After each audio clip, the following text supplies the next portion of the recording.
যাই বলো আর তাই বলো, এই শীতকালে কষা কষা চিকেন আর গরম গরম ভাত খেতে কিন্তু দারুণ লাগে।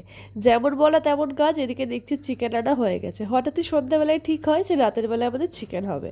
তো যাই হোক, এদিকে দেখতে পাচ্ছ চিকেন আনা হয়ে গেছে, এটাকে ম্যারিনেট করে রেখে দিয়েছিল ভালো করে জিজু। আর এদিকে আলুটা ভাজা হচ্ছিল, আর তার সাথে আলু ভাজা হয়ে গেলে পেঁয়াজটা ভেজে নিচ্ছিল। আর এদিকে দেখতে পাচ্ছ আমার হাতে একটা আলু, বাবা না আবার আলু খেতে ভীষণ ভালোবাসে। মানে চিকেনে আমরা যে আলুটা দিই বা নর্মাল আলু ভাজাও কিন্তু খেতে ভীষণ ভালোবাসে। তো যাই হোক, এরপরে ও পড়াশোনা করছিলো, এদিকে দেখতেই পাচ্ছ ওকে আমি একটু পড়াশোনা করাচ্ছিলাম সন্ধ্যাবেলায়। আর এদিকে আলুটা আমি নিয়ে চলে এসেছিলাম ওকে খাওয়াচ্ছিলাম। আর এদিকে তারপর দেখছি আমাদের চিকেনও হয়ে গেছে।